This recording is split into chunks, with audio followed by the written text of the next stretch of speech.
Okay, everyone, let's get started. So I know some of you are going for this NIST trip, and so I'm not going to check attendance today. And the other thing is a lot of you are asking me for an extension on homework 5 because this is also the time to submit your, I think it's like this project for a quantum programming language class. So I'm going to just extend the homework 5's deadline to next Monday. But I'm not going to accept further late homework, so it's just going to be due next Monday. That's it. And I'm still going to post the homework 6 and its solutions together with the final exam by the end of today. So if you have time, you can look at that, starting this week. The final exam will be due basically 2 weeks from now. And that's a hard deadline because we are in the finals week, and I have to grade the final exam and post the grade before the deadline set by Minds. So the final exam is due 2 weeks, and that's a hard deadline. The homework 5 is due next Monday. That's also a hard deadline, so I extended that. Okay, so we still have a lot to cover today, and it's actually some quite interesting stuff. I'm going to demonstrate a software package for you. So this is lecture 25.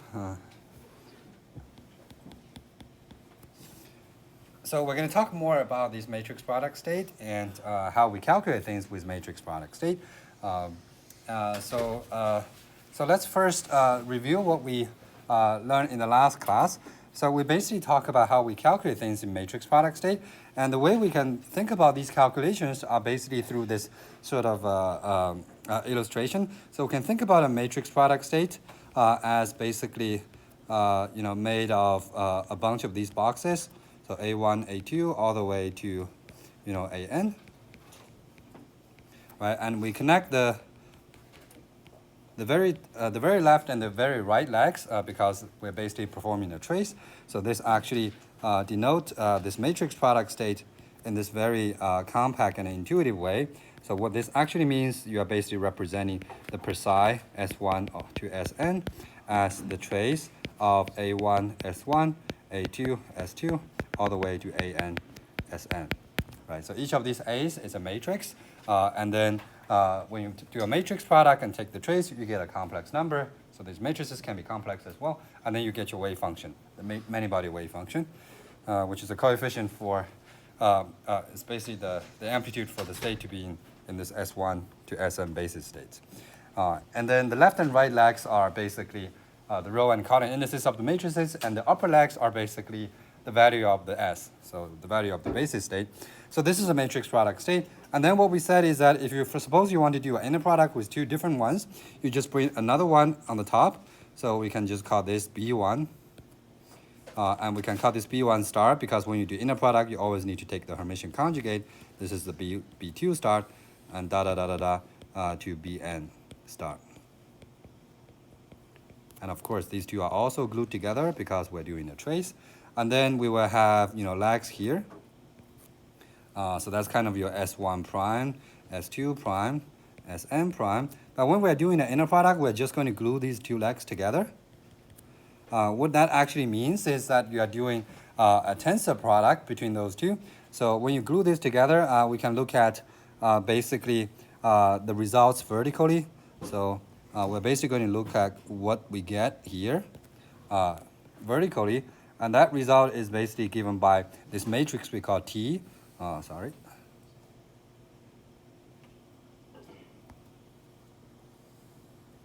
So this matrix, in this case, I call it T1. So that is given by the sum over the S. So the S1 and S1 prime, they get, they have to be equal when you glue them. And then you basically just do A1 of S1, tensor product of, your B1 of S1. So there's going to be a star here because of the complex conjugate. So that's basically the result. So once you do that, you still get a matrix. Questions, Aaron? I just wanted to make sure, in principle, this could be a general superposition, just depending on what you choose for your matrices? Or is this, generally speaking, like a... So which one is superposition? You mean I mean, like the matrix product state in general, can that represent Yeah, Like, is that- it can represent any state, like entangled state. It can represent any state as long as these matrices are large enough. Okay. But the general idea is if you have more entanglement, you need larger matrices. Like we said that if these matrices are of dimension 1, you can represent a product state. If it's dimension 2, you can already represent a GHZ state or this AKLT state we said in the last class. But if you have larger dimensions, you can represent more entangled state. And later on, we're going to talk about that. The dimension of this actually should scale with the amount of entanglement entropy. Right, so that's the general idea. So it's a very general formalism. Okay, so going back to that, we can actually calculate the part in blue. So that's actually a bigger matrix. And you can see that once you do a tensor product, you basically will have a large dimension of the matrix, right? Suppose each of the A and B's have the same dimension, and then after the tensor product, the dimension of the matrix T will be the square of the dimension for the matrix A and B. So suppose this is of dimension chi by chi, and this is also of dimension chi by chi. They don't necessarily need to be the same, but for simplicity, we assume it's the same. Then this one's got a dimension of chi squared by chi squared. This is just how you do tensor product, right? If you do tensor product of two matrices, you get a bigger matrix. The dimension is the product of the individual matrices dimension. Okay, so this is how you get the T1, and similarly, you will get the T2, T3, all the way to Tn. And then if you do the inner product between this per psi and phi here, so phi is the one you get for the B, then you basically just do a trace of the T1, T2, all the way to Tn. So you do a product of those, and then you take the trace. So this is how you calculate the inner product. And we also said that you can also calculate this if you have operators. So instead of doing this, you can also do, for example, a per psi, and then you have some operator which is written as O1 tensor product O2 all the way to On with phi. You can also do something like this. The other hand, you can also just do per psi. You can set phi equal to per psi. In that case, you're just getting an expectation value. This one is also relatively simple. What you're going to do is just to insert the boxes here. So this is your O1, this is going to be O2, and this is going to be your On. And the difference here is that instead of just doing this, you need to apply another sum here. So this other sum here, so basically right here, you're going to replace this by the sum over S1 prime, and then you will have O S1 S1 prime times A1 S1. So you basically represent it. So in some way, you can basically say that I'm changing the operator A1 by multiplying the A1 with the O1, and that multiplication is basically the sum over S1. So it's kind of like a linear transformation on that, on that A1 S1. It's actually a tensor. So A1 S1 is a tensor because it's got 3 legs. So we're actually doing the linear transformation on this leg S1 here, and it goes to S1 prime. So this is how we do the operator case. And this is a little bit abstract, so I'm going to show you a very detailed example of how we actually do this in practice. And this is actually going to automatically explain what is the topological order in the AKLT state. So we're going to do an example here. And this example is going to exactly demonstrate the symmetry protected topological order in the AKLT state. Question, Aaron? Yeah, well, in the case where you don't have the operator, is the reason that we only sum over S1 instead of S1 and S1 prime? Yeah, Is so that that, yeah, because the inner product yeah, goes to 0 yeah, for those that's a very good question. So in the case where there's no operator, you can really think about this O as an identity operator, Okay. right? And as an identity operator, this O S1, S1 prime is just a delta function, right? Because it's Okay. identity. And when you do that, that summation over S1 prime basically goes away, right? It just goes to S1, which is exactly the A1, S1 Okay. process. So that's the way you can think about it, right? Identity is like the case where you don't have an operator in between. And that's always a diagonal matrix in terms of the S1 and S1 prime. It's a very good question. Okay, so let's look at this. So for example, we want to calculate, so we have the AKLT state where we have those matrices A. So those matrices, I'm actually going to write it down here. So we're going to assume periodic boundary condition. We have a translation invariant system, which makes it simple because these A matrices don't depend on the qubit index or the spin index either. So they're all the same. All the A matrices are the same, except for the different S. So we have A1 is equal to 0 minus, so these are the 3 numbers. So this is the one we actually obtained in the last lecture, and I added the normalization factor there. So this is fully normalized. And A minus 1, 0, 0, square root of 2 over 3, 0. So these upper indices 1, 0, minus 1 are for the S, right? So S can be equal to 1, 0, or minus 1 for spin 1, right? For spin 1/2, it's either, 0 and 1, or 1/2 or minus 1/2. So this is just a label for the state. So this is the S. So it's just the basis state here, right? So this S1 to Sn, they can take 3 different values. So this is your Si here. And these matrices are all translation invariant, so I don't need to use this subscript AI here, so it's just called A. Okay, so we're going to look at a general case. Let's say that we just look at the case where the operator O is is SZ. So what if I choose an OI that is basically SIZ? So we're trying to calculate some correlation functions out of this. So basically what I'm saying is that these O's, so we have O1 to On. So I'm going to pick OI equals to SIZ and OJ equals to SJZ. So I'm going to pick two sites where I insert two of these, insert SC, right? So I'm going to pick two of this, for example, this one and this one. I'm going to make them equal to SC, so the angular momentum operator in the Z direction. And all the other ones, I'm just going to make them equal to identity. So all the other OKs with K not equal to I and J, I'm just going to make them equal to identity, or in other case, I'm just not inserting anything. And then we're going to calculate what these T matrices actually look like. So let's first start with a simple one, where I basically just insert identity or nothing into those.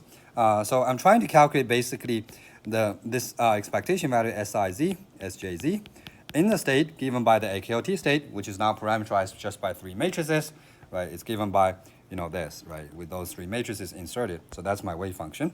I'm going to calculate this. And for all the sites except I and J, you can basically think that I have identity operator there. And we can first try to calculate this T matrix, this blue part, for those sites. So then I can call this TK. So in this case, it's basically just a direct application of this. So I'm really just going to sum over, close this box. So it's a sum over S. Sum over S is really just sum over these three different numbers. So sum over S equals to 1, 0, minus 1. I'm going to do A of S, tensor product of another A of S. So this should be a complex conjugate, because here I'm setting A and B together to the same, because I'm doing inner product for the same state. So I'm evaluating the expectation value. So this basically means what I'm doing is A1 tensor product A1, and I don't need the complex conjugate because these matrices are all real. And then A0 tensor product A0 plus A minus 1 tensor product A minus 1. So then I'm just plugging in these three matrices, and we are going to just do an algebra here. So that should be relatively straightforward. So the result is basically just given by 1/3, 1, 0, 0, minus 2. Again, you could do this in Mathematica if you're lazy. So that is not too hard to calculate. Just plug in those three matrices. So those are the T's for the K not equal to I and J. And then I need to think about the T for the I and J. And they're the same because they both have the SZ. So either Ti or Tj is going to give by this following one. So the only difference is here I have to replace this by this operator OI here. So let's try to do this. So first, let's try to sum over S, which is 1, 0, minus 1. But then this AS here is going to be replaced by the sum over S prime, again over 1, 0, and minus 1. And then we will have basically this operator SZ is matrix element SS prime times the AS prime. Right, so this is what I wrote here, right? So it's basically this. There should be a prime here. So I'm basically doing a linear transformation of my AS with the matrix element given by SZ.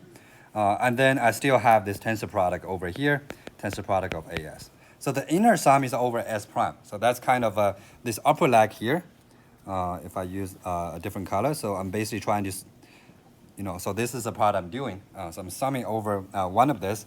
So I think my notation is a bit confused. So this one is over S prime, but it's not very important because S and S prime, they're dummy variables. They're both summed over. And then we can do this explicitly as well. So what does SZ SS prime equal to? Because this is just a matrix element of SZ. For spin 1, my SZ operator is just given by 1, 0, and minus 1. Right? And its matrix element is again diagonal. So that means S has to be equal to S prime for this to be non-zero, for this matrix element to be non-zero. And then what it only does is to basically add a sign to the AS prime. So add a coefficient of 1, 0, and minus 1 to it.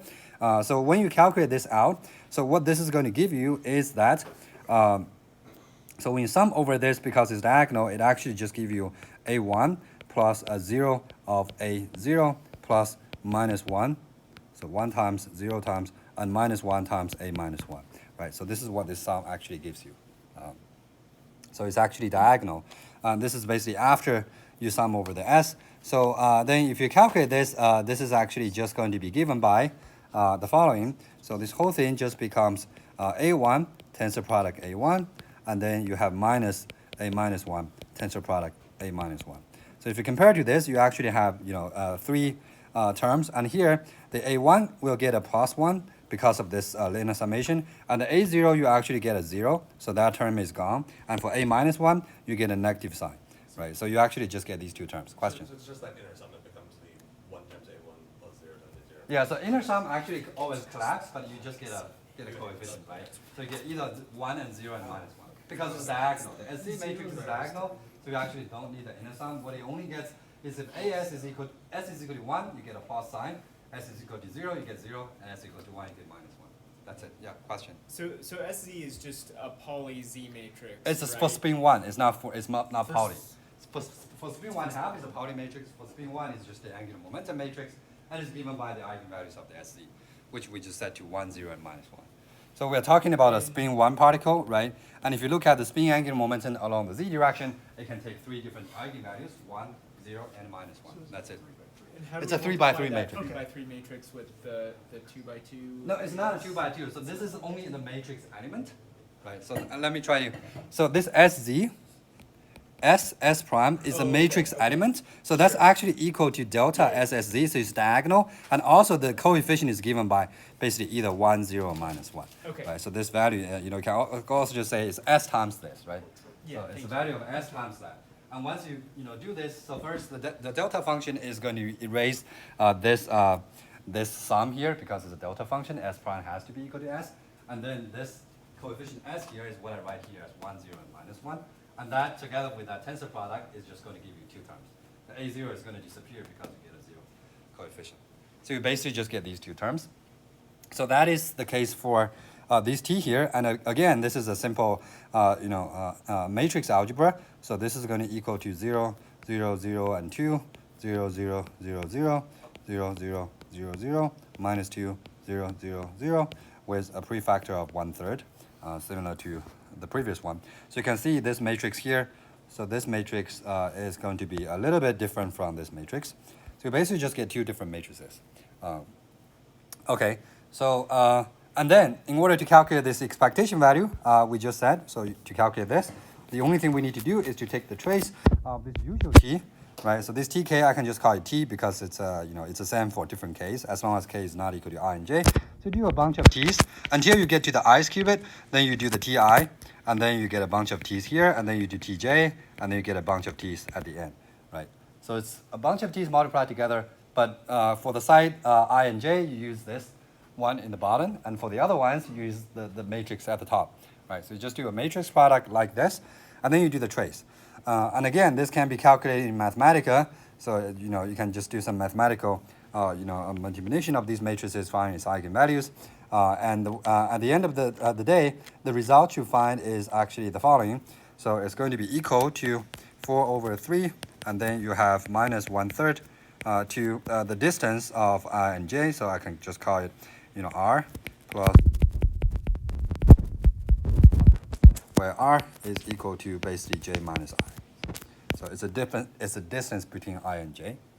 So this is something you can calculate just using Mathematica because it's just a bunch of explicit matrix multiplications, and then you take the trace. So this result is pretty interesting. So you can see that we're calculating these two-body correlations. So the correlation between the I spin and the j spin. And what we actually find is that this correlation decays exponentially, right? So it's got a 1, basically minus 1/3 to the r, to the distance. So it goes to 0 exponentially. But then you might wonder what's the other term, this n minus r here. And this is actually pretty simple because we assume periodic boundary condition. So we can use the same matrix everywhere. And you can think about, when you have two spins on a ring, so this is your I and j, the distance is actually measured in two different ways. So you can measure the distance here, right? Let me use a different color here. So you can measure the distance just, in this way, and that is going to be j minus I, right? Or you take the absolute value of it. Or you can also measure it in this other way, right? So the distance can also be measured from the other direction, and that is exactly n minus r. So if you call this r, the other one is n minus r, because you have n lattice sides. So this is the reason why it decays exponentially as both of the distances. So if you have an open boundary condition, you wouldn't have the second term.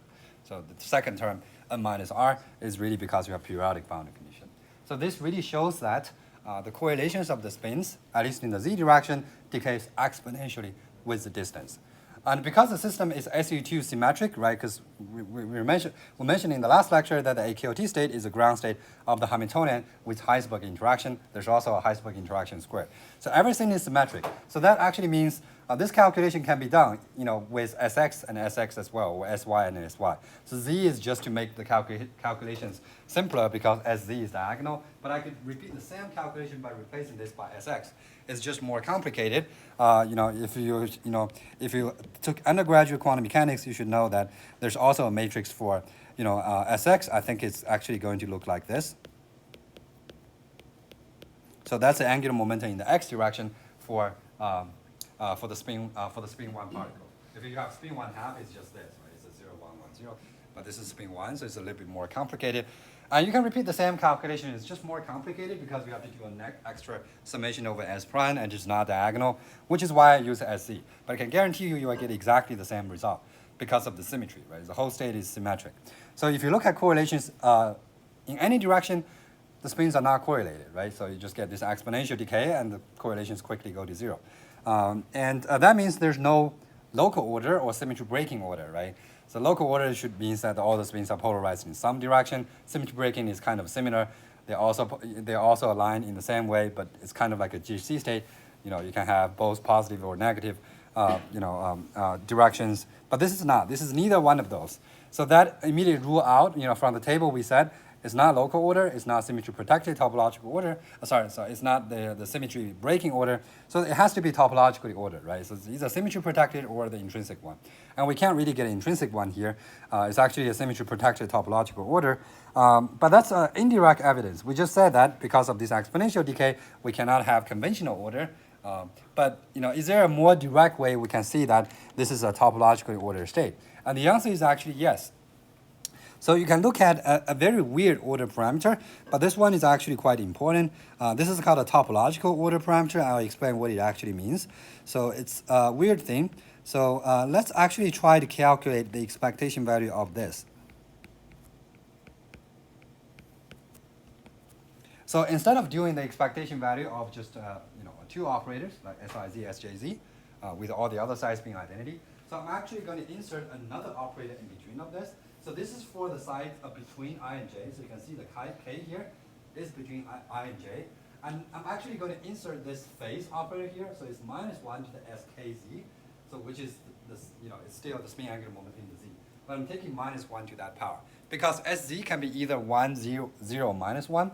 So this whole phase operator is going to add either 1 or -1, depending on sort of the parity of this. Right. So if you think about this, this is kind of very similar to the Jordan-Wigner transformation, right? We also insert like an operator there, a phase operator there with a product, but in that case, this is for spin 1/2. This is for spin 1, right? So there's some sort of phase operator there, and it's non-local because it's a product of operators on all the sides between I and J. So if you do that, so this particular thing is actually called a string order operator because it's got a string of operators between the side I and J. So if we do this, and then you calculate the expectation values. So you can calculate it exactly using the same way we calculate the Siz, Sjz. The only difference is for all the operators between I and J, we're not plugging in the ones with identity. So we have to really calculate this. So I'm not going to repeat this calculation. You can actually find this in some literature, but it's going to be very similar to the ones we just calculate.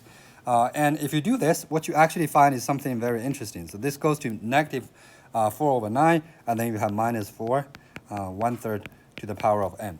So that's it. So it actually does not even depend on the distance between I and J. So this is very different from the 2-point correlation functions here. You can see this actually depends on the separation of I and J, and it goes exponentially down to 0 as this distance increases. But here you can see that you always get a constant. No matter what the distance between I and J is, you just get a constant of -4/9, and this is another constant, but this one goes to 0 very quickly as n is large. So you can pretty much just ignore it. So basically, this one is roughly equal to -4/9. So it's actually a constant. So that is very interesting. So we know that the two-point correlation functions actually always decay to 0. But if you insert these phases, these 1 and minus 1s, you can actually recover a finite amount of correlation. So this is actually very typical for topological order. So this is also the reason why it's called a topological order parameter. Topological order parameter, because it actually captures some kind of non-local order in the system. So the system is just, it doesn't have a local order because all the correlations decay very quickly as the spins are separated. But if you add those non-local phases, it actually recovers the order. So that's kind of unique. And if you think about this is something really interesting. So what it actually means is, for example, if you really have this AKOT state in the lab and you measure all the SCs, right, you will get like either 1 or 0 or minus 1. You're basically going to get a bunch of strings, right? If you keep repeating, measuring this state, maybe next one you get this. So basically each spin is going to give you either 1 or 0 or minus 1. So you get a bunch of these samples. And if you ignore what's going on in the middle and just look at the I spin and the J spin and calculate their correlations, you basically find that they're not correlated, right? The correlations decay exponentially. So as long as I and J is separated by, say, a few sides apart, you get basically no correlation. So they are just kind of appearing randomly. So whether this is 1, 0, minus 1 is independent of whether the other one is. Right? That's what zero correlation means. They're just doing their own thing. It's kind of random. But if you actually multiply the things in the middle, it's just going to give you a sign, right? It's either 1 or minus 1 because it's minus 1 to some power. But if you put that sign in and then recalculate this product, you actually find them to be correlated. So it's something really interesting. So there's some hidden structure in the state that is not captured if you just look at two spins. You have to only look at all your spins in order to get that hidden order there. So it's really interesting. It's kind of like a really hidden order that is not seen by just looking at the two spins. So it's shared by the whole system. Yeah, question? Is there a method to characterize the manifolds of these topologically similar states, like in a closed form solution? There are, yeah. So if you're just looking at symmetry protected topological order, this is a very good question. I don't have time to talk about it, but I think I put a link to one of the lecture notes. So so there is a paper that basically classify all the symmetry protected topological order in 1D for, I think it's even more than 1D, but for bosonic systems. It's not for spin systems, but most spin systems can be mapped to boson systems using this host and Primakov transformation we talk about, and that doesn't change the locality of interactions. It's not the Jordan-Wigner, which makes it non-local. But as long as you do this host and Primakov, you can map the boson models to the spin model. And there's a very famous paper. It's actually interacting bosons SPT order. Let me see if I can find the order, the paper. Yes. I think this is let's see if I can, yeah. Yeah, so there's a very famous paper back about 10 years ago. This is actually by Xiaogang Wen, and Xie Chen is, at that point, is the first author is a student. And this is published in Science, and it's kind of a big breakthrough in this. They basically classify all the symmetry-protected topological order in interacting bosonic system, or you can also say it's just in spin systems. And they have a very beautiful mathematical way to do this. It's actually called, group cohomology. It's a very abstract mathematical theory. But you can basically think about this like, if you have different symmetries in a crystal, we use actually group theory to classify different symmetry. And we kind of already mentioned, we talk about the Z2 symmetry in the transverse field Ising model. We talk about the U1 symmetry, right, in the Bose-Einstein condensate. So we talk about this concept of Z2 and U1. These basically belongs to group theory, right, mathematically. So that's kind of more common. But in order to classify this symmetry-protected topological order, you have to use a more fancy mathematical technique. So that's called group cohomology. It's kind of like a more sophisticated version of group theory. So they basically classified all the phases, and they can even, basically predict some new phases, like a topological bosonic insulator, which is not something people have discovered, because the topological insulator we, mentioned are for electrons, right? So it's for the real material. So those are for fermions. But for bosons, we could also get a topological insulator, but that's something people haven't discovered.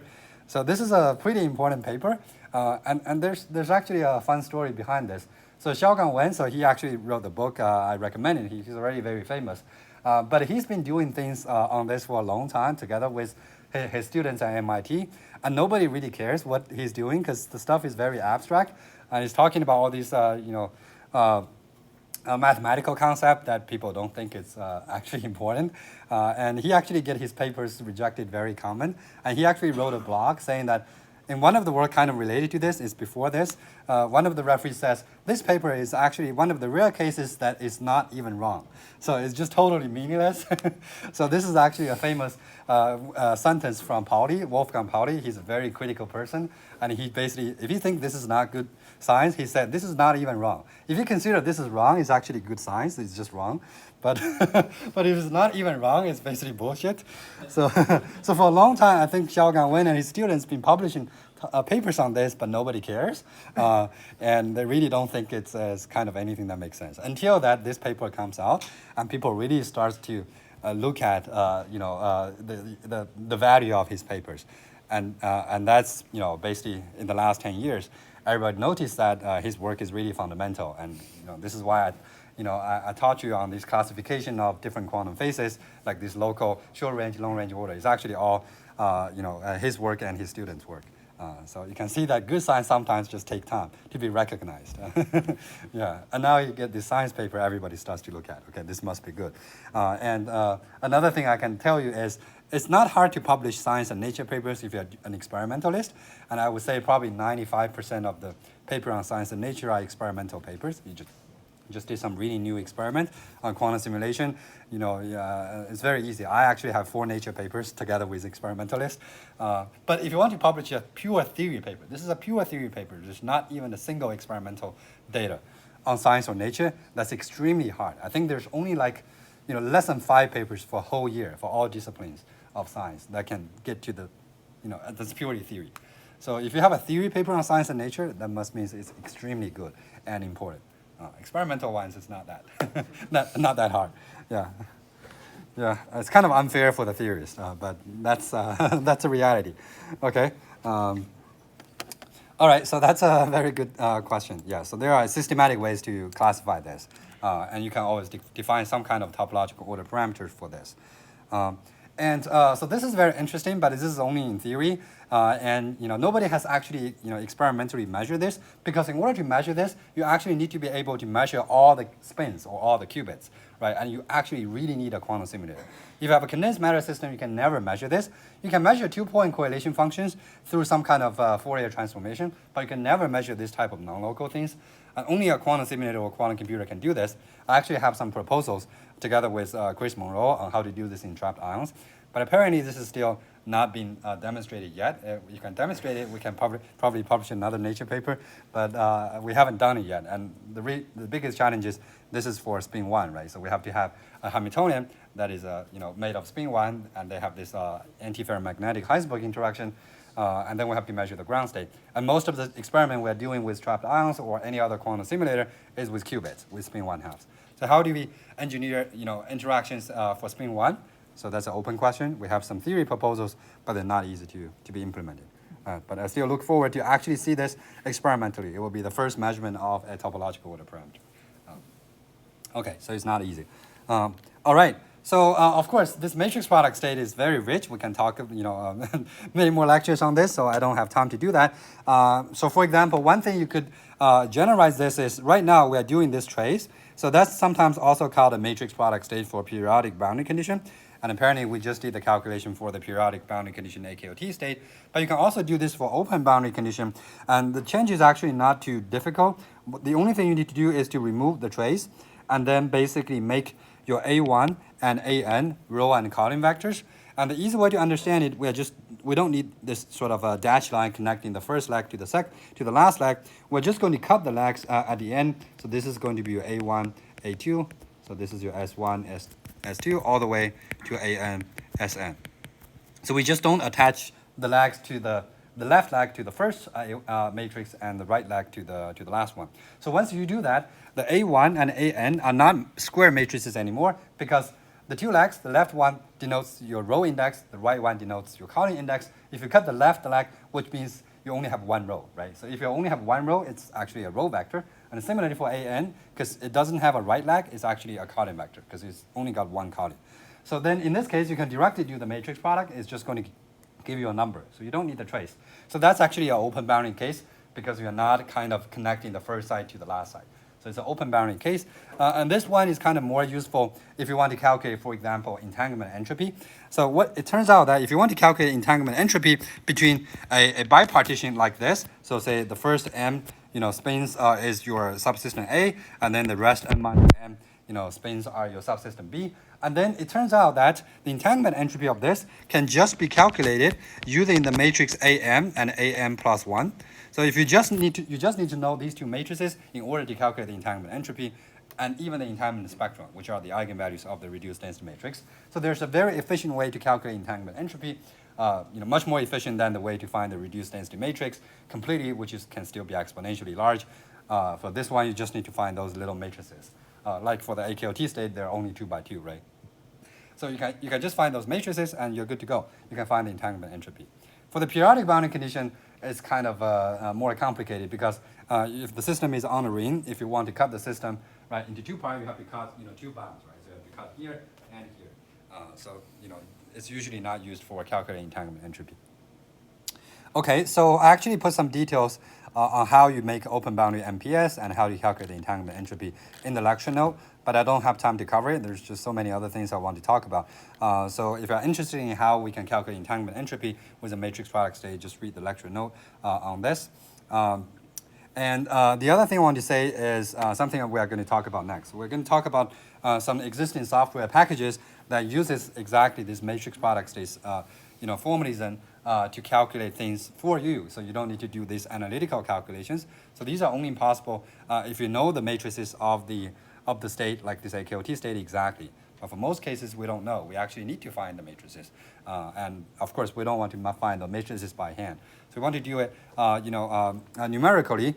And this whole idea is actually called variational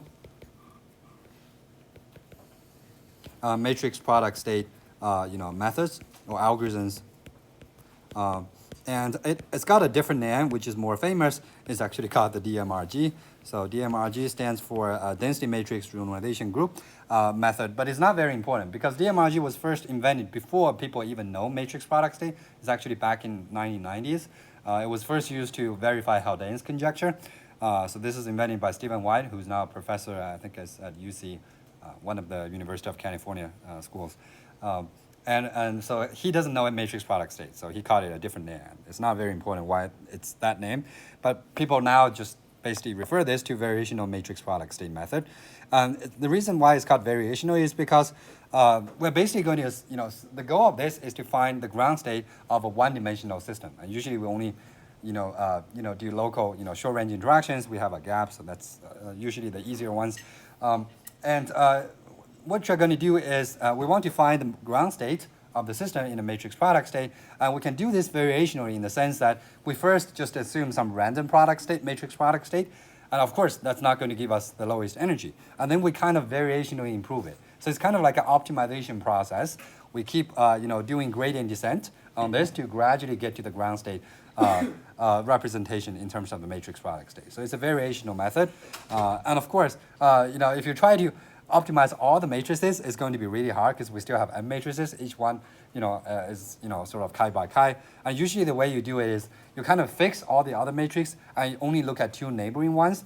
There's a name for this. This is sometimes called the two-site DMRG algorithm, or just simply called two-site algorithm. So in the matrix product state, so you first set some random ones, which is of course not going to be your ground state, and then you kind of fix the other ones and just, for example, look at the A1 and A2. You project into this subspace made of only A1 and A2, and then you try to minimize. You try to find the best A1 and A2 that makes the energy the lowest. And then you keep going on, then you look at A2 and A3. So, and then you kind of scan through this. You're going to find that your energy keeps decreasing, and then you do this again and again until you find that the energy doesn't decrease. So that means it's going to be your ground state. So that's the usual way to do this variational calculation. And this has been tremendously successful for finding ground state of one-dimensional Hamiltonians. So if you have a gap, you can actually do it even with 1,000 qubits. So that's actually possible. And even if you're at the critical point, because the entanglement entropy only scales logarithmically, you actually don't need very large matrices either. You can still deal with at least 100 qubits, even at the critical point. So this pretty much means most one-dimensional quantum systems, you can simulate it very well classically, at least up to like a few hundred qubits. And usually at that scale, you can already learn a lot of good things about their many-body behavior, like whether there's a phase transition, how the correlations decay. With a few hundreds of qubits, that's already good enough. Of course, we're nowhere close to the thermodynamic limit, but you get some very good understanding. It's much better than the exact numerics you can do. Like on your homework, you can deal with only 12 qubits, right? So it's a lot larger than that. And I'm going to show you a software that can do this. So let me see if I can plug into my own computer here.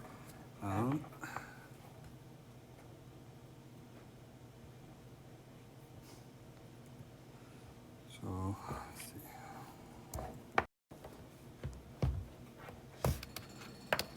Oops.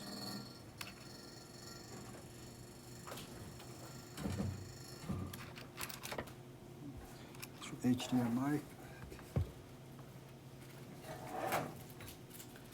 It's right here.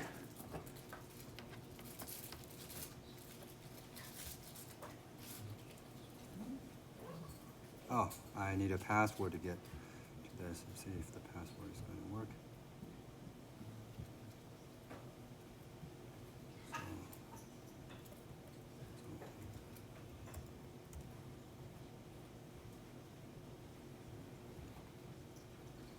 Okay, so here we go.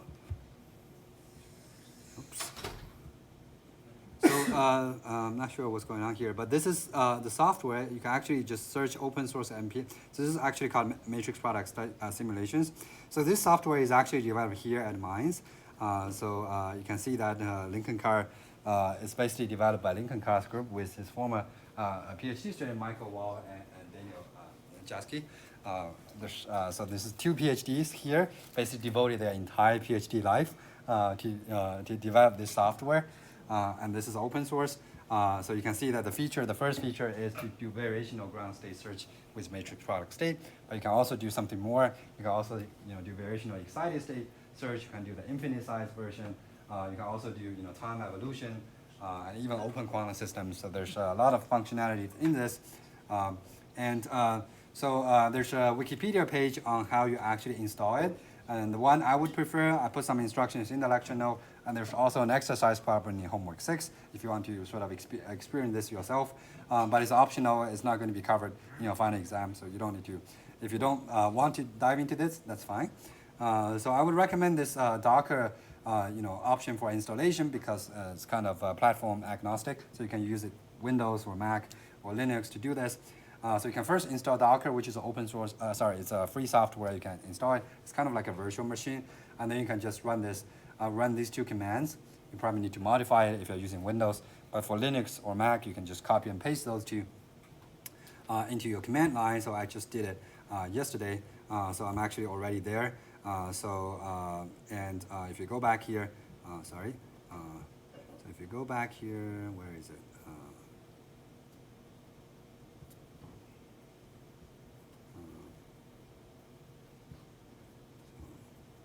Find the window I just opened. Okay, right here. Okay, so you go back here, and it's basically going to directly give you, go to the folder of this, and it's going to be linked to the workspace folder on your home directory. So let me actually go here. So it's going to be right here. So I can actually put some script here. So the next thing we're going to do is to actually set up some Hamiltonian and try to do this, by hand. So let me first try to do the transverse field Ising model. So I'm going to copy this file I made previously. So I'm just going to copy it into the folder that the software is going to start with. So I'm just going to copy it here. So let me first open this Python file and tell you how we actually set up the code. Let me make this a little bit bigger. Okay, so for those of you who are familiar with Python, this shouldn't be hard. If it's not, you can look at the documentary of the software package to get more out of this. So the first few lines is just standard. So the MPS Python library, that's basically the Python software package Lincoln Carr's group actually developed here. And then, of course, you need NumPy and maybe some plotting libraries like this matplotlib. And then we're now going to define a Hamiltonian for spin 1/2. So this is the Pauli operators for spin 1/2. So we need to first define, introduce this class for operators. So this is for spin 1/2. This is what the 0.5 start with. And then we can define the sigma z operator. And in this case, it's just 2 times the SC. SC is the spin operator. So those operators are built in. So this operator SZ is built in, but the sigma Z is the one I introduced. So it's just 2 times of that. I also have sigma X. So the built-in operators are S plus and S minus, which are the raising and lowering spin operators, and the sigma X is just a sum of that, right? That's just quantum mechanics. And then I'm going to define the Hamiltonian in the next line. So the Hamiltonian is actually made of something called a matrix product operator, which is something we didn't cover, but it's similar to a matrix product state, which is not important, but the key here is how we define it. So we can see that this is a transverse field Ising model with SIZ, SI plus 1Z, right? So it's a nearest neighbor ZZ interaction. So this is actually called a bound term in this software. So bound term means it's just a nearest neighbor interaction. So we're going to set its weight to -1. So in this case, it's going to be a ferromagnetic Ising model. And then we're also going to add some transverse field. In this case, it's called the side term. But the key thing is just a sigma X, right? So, and then we have some parameter here. For this term, I call it G, which is exactly the one we have in the we talk about. So it's basically that G controls the transverse field strength. All right, so then that's the Hamiltonian, but then we also need to define what we're going to measure, right? So what kind of measurement you want. So that's basically the observables. So you have to define the observable class. So in this particular case, I'm going to measure the correlations in the Z direction. So I'm going to measure SIZ, SJZ. And we know that should basically decay exponentially in the paramagnetic phase, but goes to a constant in the ferromagnetic phase. In the ferromagnetic phase, these things are correlated, so they should have this correlation, being finite. But at the same time, we can also measure the sigma X. Sigma X is kind of the order parameter for the paramagnetic phase. If you're in the paramagnetic phase, where the G is very large, all the spins should be pointing in the sigma X direction. You should have a finite value of sigma X, but in the other phase, it goes to 0. So these are kind of respectively the order parameter for those 2 phases. So we can see what this software is going to give us. Okay, so the next line is the bound dimension. So because the bound dimension is basically the dimension of the matrices, right, in the matrix product state. And as I said, the larger, the more accurate you can represent any state, right? If you have really large bound dimension, you can represent any possible state, right? So we're going to set the maximum bound dimension to 30, which is not too big, right, compared to, the exponential, 2 to the, something. But it's only the maximum. So this algorithm is kind of intelligent. So we'll try to use the smallest possible matrices to approximate your ground state. But if it's not good, like it doesn't converge, it's trying to gradually increase the matrix dimension until you get a good approximation. But you can put some maximum. Otherwise, if the bound dimension is too big, it's going to run for a very long time, right? The complexity scales up with this bound dimension. So we're just going to do 30. And then the last one is we're going to specify the system size here. So in this case, this is the parameter, the value of the parameter G, so the transverse field. So I'm going to do basically an equally spaced array from 0 to 2. So the G is going to vary from 0 to 2 with 41 points in between. And the system size L here is 20. So I'm just going to do 20 qubits. So for this code, I can even do like 100 qubits, but it's going to be, I'm only using my laptop. So it's going to be slow, and I don't want everybody to wait, so I'm just going to do 20. But even if you do 40 or 50, it's just going to take a couple more minutes. So that's basically the code. And this part is largely, standard. So it's just how you write out. So there's like output directory. You set up some job ID, which is not, very fancy. And then you're going to run this. So the key here is, so this is a command that runs the calculation. So it's just called run MPS. And then you can read out the output files. So this is also in the documentation, and you don't actually need to change this part much. It's kind of standard. And then you just do some plot. So at the end of the day, I just do some plot there. In this particular case, I'm plotting the order parameter. And then I'm just going to, output this as a PDF file. Okay, so let's give this a try. So, so if I go to the external folder here, you can see that this Ising Python script is just there. So that's the file I just opened. So I'm just going to run this using Python. And then it's going to take a minute, and it will be done. Yeah, you can see that. So it's actually trying to run this with different G parameters. You can see this is the value of the G. You can see that it's getting slower and slower. And the reason is because G equals to 1 is a critical point. So at the critical point, you need the maximum matrices to represent it because the entanglement is the most, right? You have this entanglement area law that's violated at the critical point. You can see that. And 0.95 is taking a long time at 1. Right? And then it's going to gradually speed up as you go across the critical point because now you have a finite energy gap and you have entanglement area law again.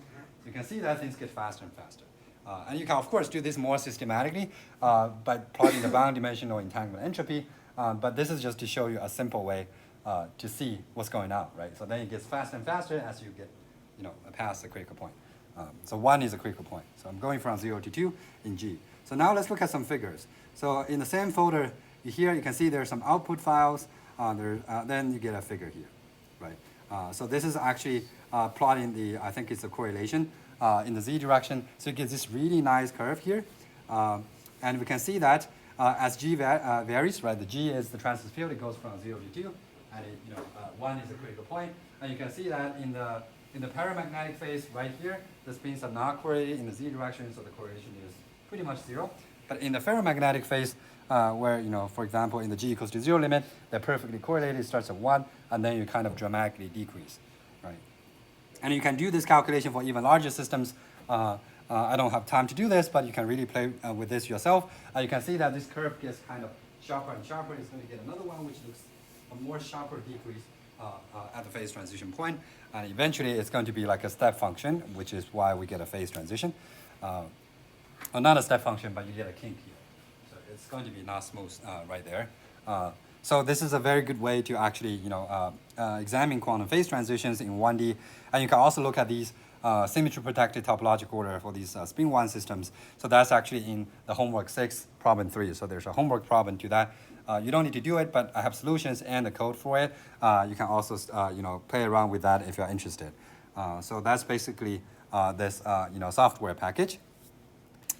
Okay, and this is relatively easy to use, and I put instructions in the lecture notes, so you can see that after this class. So the last thing I want to talk about, let me actually switch back to the lecture notes here.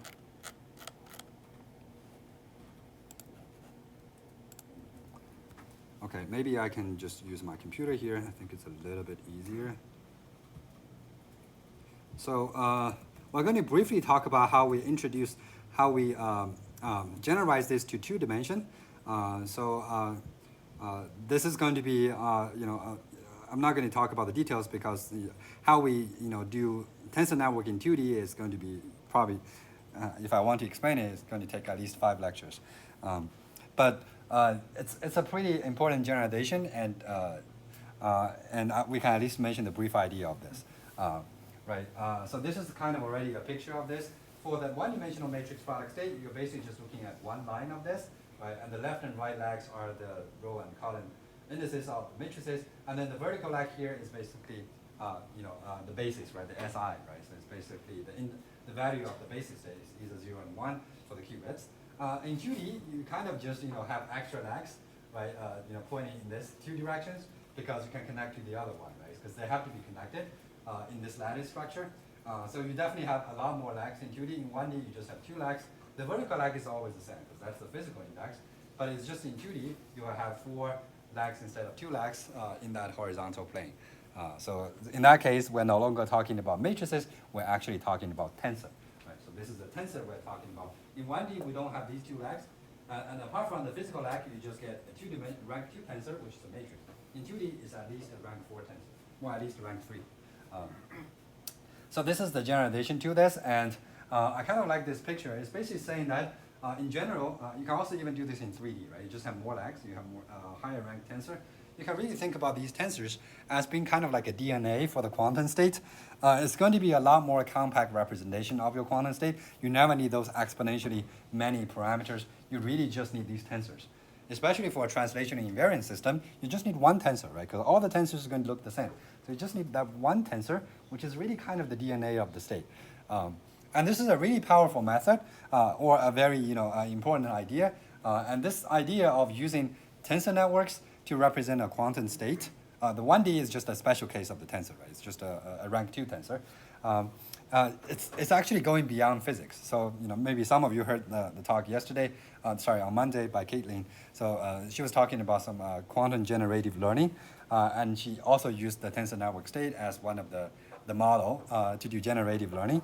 So the basic idea is this is kind of a way you can model any function, right? Any multivariable function or probability distribution. Because if you think about your quantum state, it's actually going to be a probability distribution for n random variables, right? So this is like the precise square is exactly a probability distribution. And then you can actually use this tensor network to model that. if it's a good representation, that means it's a good model, right? In sort of a machine learning language, and you can use it to generate more, samples, right? It's according to that distribution. So that's how you can do this with generative learning, and you can also do this for, image classification. So there's actually several papers by some of the inventors of this tensor network states. They're trying to use this tensor network as like a neural network